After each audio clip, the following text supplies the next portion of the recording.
Të gjitha falenderimet e plota dhe madhështia absolute i takojnë vetëm Allahut madhruar, Zotit të vetëm të gjithësisë. Atë falenderojmë që na bani prej muslimanëve dhe na udhëzoi në këtë fe të pastër të Hazreti Muhammedit alayhi salatu wasalam, të cilin e dërgoi mëshirë për të gjitha krijesat.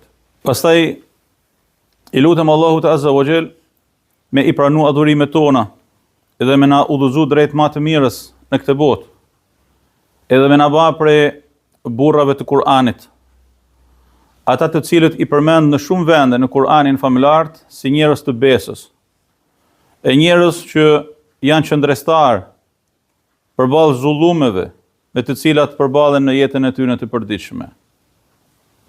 Allahu azza wa jall i lutemi me na bë prej burrave të Kur'anit, imazhin e të cilëve e lidh me xhamin.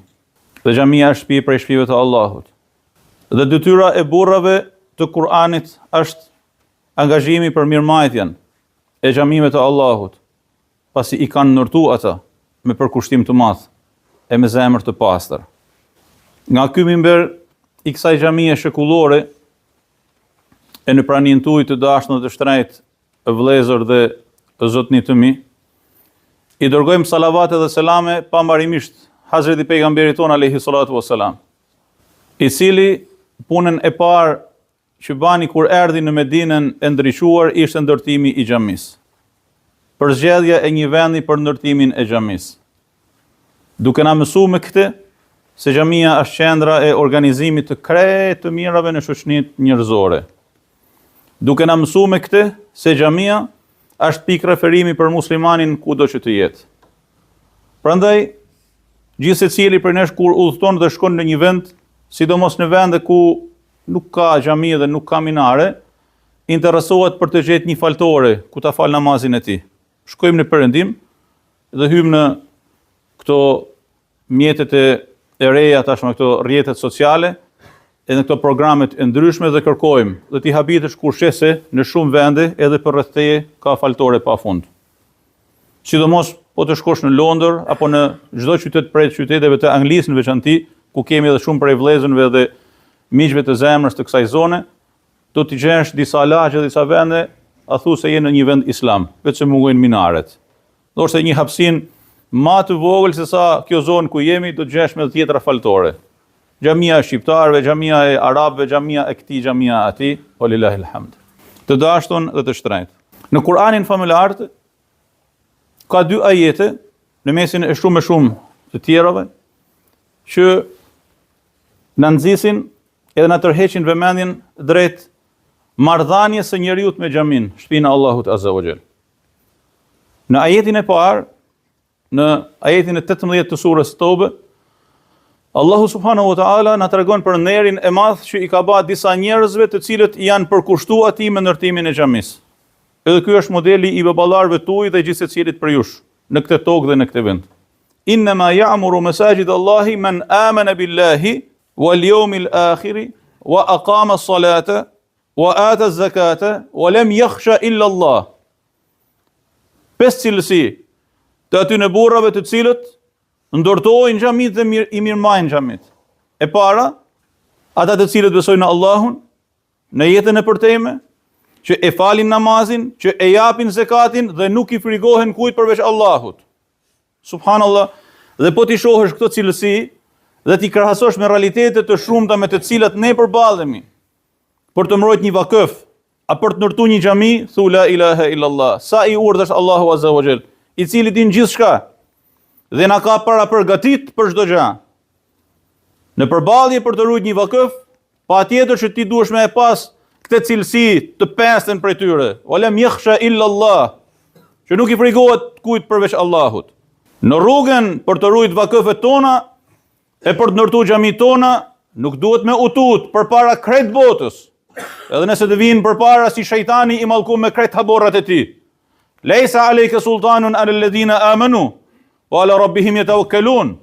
Allahu azza wa jalla thot shejtanit të mallkuar, bitet të cilit janë të gjithë këta, të cilët zaptojnë vakëfe, e nuk përkujdesen për hakun e Zotit në jetë etj, i thot shejtanit, babës së ty në shpirtnor, ti nuk ke asnjë lloj pushteti, ndaj atyre që kanë besu dhe në Zotin e tyre mbështeten. Baballarët tuaj, Allahu i mëshiroft, kur e kanë dhuru këtë tokë, e kanë ba me zemër të pastër. Dhe ne e ndjejmë të sa herë që vim në këtë tokë. Subhanallah, të duket se edhe këto mure që tashmë kanë filluar me radhë nuk janë ma muret e një xhamie të denjë për njerëz që të falen në kushte normale, duket se edhe këto mure i çojnë rahmet shpirtit të tyre. Duket se edhe këto mure sa herë që i prekim, ndjejmë sinqeritetin e shpirtit të tyre dhe përkushtimit të tyre për Allahun Azza wa Jall. E nëse ne vazhdojmë të falemi e të jemi këta që jemi në këto xhami, sevapi i gjithë secilit për nesh i shkon shpirtit të atyre. Dhe kështu lidhen breznit me njëri tjetrin, dhe nuk e harrojmë njëri tjetrin, dhe e ruajmë njëri tjetrin, edhe e mbrojmë të mirën në mesin tonë. Djali lutet për baben, e nipi për gjyshin, e dikush tjetër për stërgjyshin e katragjyshin e tij dhe themi me gojën plot, ne jemi bi muslimanësh. Dhe ne jemi trashëgimtar burrash. E nëse devijojmë nga rruga e tyre, i lutemi Allahut Azza wa Jall me na kthy dhe mos me na nxjerr fytyrën në këtë botë. Sepse shembulli i dytë që lidh njeriu me xhamin, i përmendur në Kur'anin famëlart, pas shembullit të burrave që besojnë Allahun dhe jetën e përtejme dhe falin namazin dhe japin zekatin dhe nuk i frigohen kujt përveç Allahut, është një shembull tjetër i frikshëm, të cilin e gjejmë në surën Al-Baqara. Wallahu Azza wa Jall urdhon të thotë: "Wa man azlamu", ku ka ma zullumqar, "mimmen mena'a masajid Allahi an turfa'a", ku ka ma zullumqar se sa ai i cili ndalon ngritjen e xhamive të Allahut. "Wa yudhkara fiha ismuhu", për të përmend në to emri i Allahut, "wa sa'a fi kharabiha", dhe vrapon dhe përkushtohet për t'i shkatërruar ato. "Ulaika ma kana lahum an yadkhuluha illa khaifin", ata nuk e meritojnë të hyjnë në këtë xhami vetëse të friguar. "Lahum fi dunya khizyun", ata do të kenë poshtnim në këtë botë. "Wa lahum fil akhirati adhabun adhim", dhe në jetën e përtejme do të kenë një ndëshkim të rënd e të madh. Zoti na ruajt nga kjo kategori njerëzish. Allah Azza wa Jall mos na baf ne, as fëmijët tan, as trashëgimtarët e tyre deri në ditën e gjykimit për këtij takami, i cili ta nxin fytyrën, e i cili jeton me poshtnim në këtë botë dhe po të ketë miliardet e kësaj bote, e që në ditën e gjykimit do të ketë një ndëshkim shumë të rënd, premtim nga Zoti i gjithësisë. Erdha së bashku me krejt stafin e myftinisë tonë në këtë xhami të shtrejtë e në mesin tuaj të dashnit e mi, e në këtë xhami të vllaut tonë dhe hoxhës tonë të dashtun Lavdrim Hamja, që sot për arsye të një udhëtimi nuk është me ne, e që me zemër është këtu sepse është toka e tij dhe xhamia e tij, e baballarëve dhe vëllezërve të tij. Erdhëm jo për të marrë një hutbë të zakonshme, po për t'ju thënë se nga ky moment ne këtë xhami e mbyllim. As dyshemeja nuk është dysheme, as tavani nuk është tavan, as muret nuk janë mure, dhe Allahu Azza wa Jall e din për dhimbjen që kemi kaluar gjatë këtij Ramazani duke pa pamjet e ujit që binte nga çatia edhe nga tavani i shpum dhe i prishun, dhe inshallah nuk na nxen mrend, edhe në këtë moment që flasim, gjatë kohës që binte shi në ditë mëndshme të Ramazanit. Ne kemi prit prej kohësh, dhe kjo nuk është justifikimi im përpara zotënisë tuaj, sepse me shumicën apo me një pjesë të mirë ne kemi komunikuar dhe flasim shpesh herë. Kemi komunikuar më shumë se 10 vite, po them pjesën e fundit, me të gjitha autoritetet e vendit tonë, për ta çliruar vakëfin e Drishtit nga kjo zamallahi dhe kjo katrahur ku e shohim sot. Shkresat i kemi të arkivuara, mirë po çuditërisht në një vend si ky i joni, që meriton të konsiderohet vend i botës së tretë, patjetër që zullumi triumfon përmi të drejtën. Dikush që të zapton dhe të vjedh të tokën dhe e keq përdor vakëfin, ka të drejtë të legalizojë zullumin dhe haramin e tij në qeveritë tona të pas diktaturës, ndërsa ti që e ke tokën legjitime, do të vush deri në ditën e Kiametit për të bërë tapin e rregullt, edhe pse xhamia është shumë shekullore. Ata që merren me rujtjen e monumenteve të kulturës, ma e pakta do të vinin dhe këtë xhami do ta vendosnin në vendin ku duhet dhe do të merimetohej si xhamia e Kalas së Prezës, por jo vetëm. Mirë po sot ja ku jemi. Kemi ardhur për ta mbyll dhe të nisim me mbarsinë e Allahut Azza wa Jall qysh ditën e nesërme punimet për ta rikonstruktuar këtë xhami pa i marrë leje askujt. Kjo është paradoksi edhe e vërteta e hidhun të dashurit e mi. As e kemi lanë pas dore këtë xhami, as kemi lanë pas dore as një prej xhamive tona. Mirë po në përballje me hipokrizin, e në përballje me shumë ftyrësin, kjo na ndodh. Të gjitha pushtetet, ai Partisë Demokratike, edhe ky i sotmi Partisë Socialiste, janë të barabartë në këto raporte. Shkresat i kemi aty, emrat e përveçëm janë aty, dhe nesër kur ne mos jemi ma këtu ku jemi, atë kemi kalu krejt nga kjo botë, dhe dikush të merret me analizimin aty në letrave, do ta kuptojë dhe ta shohë se kujt jashtë nxin fytyra dhe kujt i zbardhet fytyra në mbrojtje dhe në raport me xhaminë e Allahut subhanahu wa taala. Kjo është një vërtetë që duhet me e thënë. Pastaj njerëzit do t'ju vinë këtu, do të kërkojnë votën, edhe ju patjetër do të jepni votën dikujt. Mirë po, ata që nuk e vënë në itibar pozitën e xhamisë si kryeqendra e krejt shoqënive në realitetet tona shqiptare, jo vetëm që nuk meritojnë votë, por meritojnë shumë ma shumë se sa kaq, por nuk ka ky vendi as momenti për të folë. Kemi akoma kohë dhe inshallah kemi jetë për të folë atë që duhet thanë në momentin dhe kohën e duhun. Të dashtun dhe të shtrenjtë. Ju, që zemra ju dhe ma shumë se sa mu dhe stafit tim, për këtë xhami sepse e keni këtu, në lagjen tuaj, edhe jeni çdo ditë me të, ju meritoni të jeni pjesë, edhe jeni pjesë e asaj dëshmie të madhe të pejgamberit alayhi salatu wasalam, që thot për 7 lloje njerëzish të cilët në ditën e gjykimit do të jenë në hijen e arshit të Allahut azza wa jall.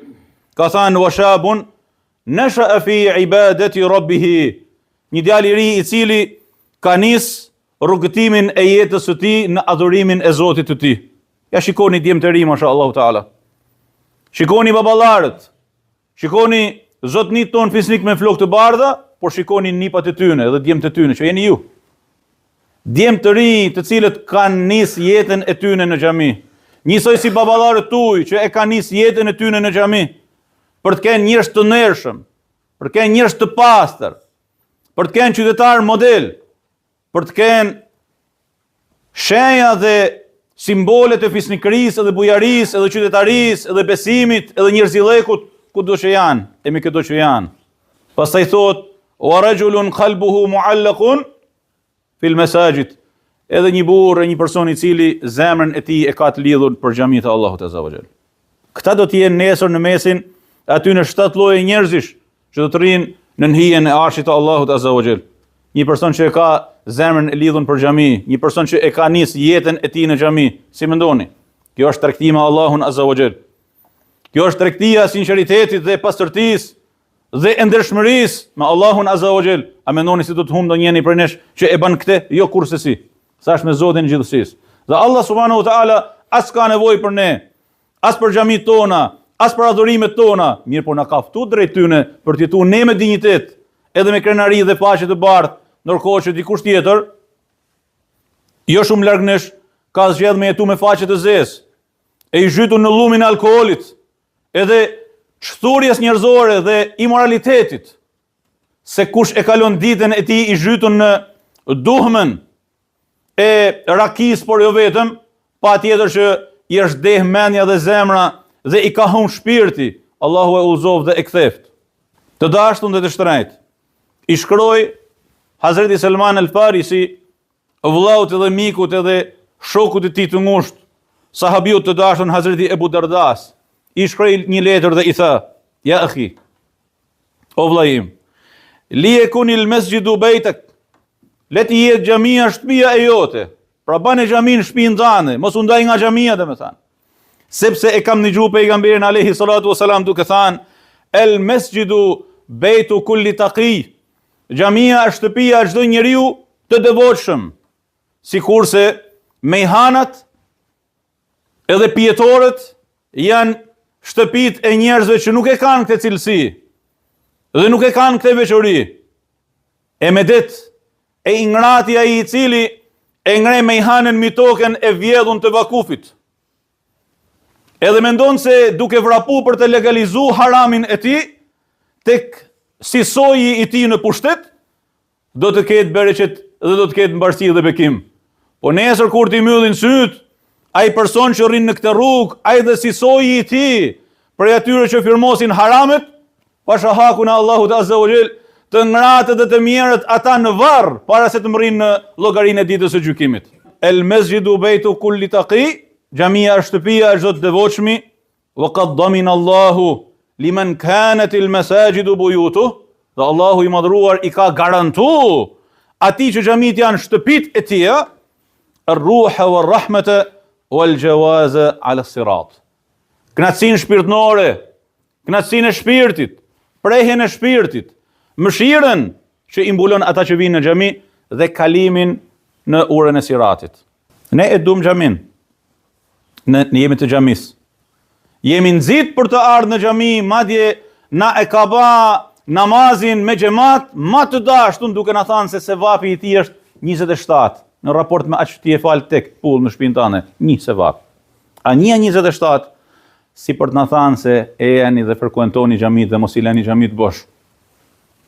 Sepse xhamit janë bërë për të frekuentuar. Të dashtun dhe të shtrejt. E përfundoj hutben e kësaj xumaje me një nxitje me të cilën pejgamberi alayhi salatu wasalam na fton të gjithëve ne, mu të parit, dhe krejt ata që na ndihjojnë, duke na thënë se men bena masjidan lillah, ai që kontribuon për të ndërtuar një xhami prej xhamive të Allahut, ke mafhasi qatat, qoftë edhe sa hapsina e foleja e vogël e një prej zogjve të shkretinës, që I thon qatat, edhe subhanallahu, e dini si ku I bën folen, e bën në ran, I kaq diçka e vogël kret. Diçka e papërfillshme, sa me vu një vë apo diçka të vogël. Au asghar, ose edhe më pak, edhe më të vogël se sa ajo, ben Allahu lahu bejten fil janna. Allahu do të ndërtoj atij një shtëpi në xhennet. Nga dita e sotme e shpallin publikisht fushatën për mbledhjen e donacioneve për rikonstruksionin e xhamisë së Drishtit. Edhe unë I pari e jap kontributin tim edhe të familjes time dhe pastaj fushata është e hapur. Qoftë edhe një grem, qoftë edhe një lek të vogël, një. E ke mundësin hidhe atë, tek Allahu nuk do të thumas ajo. Dhe mendimin e Allahut Azza wa Jell, kjo xhami dhe kjo katrahur dhe kjo pamje nuk duhet me ekzistuar më dhe kjo është një turp I madh për mua dhe për krejt myftinin tonë edhe për të gjithë ne. Po jo turp që ne e meritojmë, por një turp që ne kemi lanë deri në këtë pikë për durimin që kemi pas ndaj dikujt me të cilin kemi negociuar për të na liruar vakëfin, e që ka zgjedh rrugën e haramit edhe rrugën e çndërimit edhe të poshtënimit në këtë botë, edhe me disa institucione që është turpi I Shkodrës dhe turpi I jon që I kemi aty ku I kemi dhe që japin përparësi haramit dhe zullumeve përpara hakut të atij që meriton me ju kthy haku dhe me ju mbrojt haku. Allahu Azza wa Jell ju begatoft dhe ju shtoft të mirat dhe na baf për atyre që jetojnë me dinjitet dhe faqe të bardhë dhe punojnë për xhamitë shtëpitë Allahut, për t'i ndërtuar ata, për t'i mirëmbajt ata, për t'i shfrytëzuar ata në mënyrën më të mirë të mundshme dhe për t'i ofruar besimtarëve atë që është më e duhur dhe më e mira për shërbimet që I duhen brenda xhamive shtëpive të Allahut. Allahu ju dashur dhe begatoft, walhamdulillahi rabbil alamin.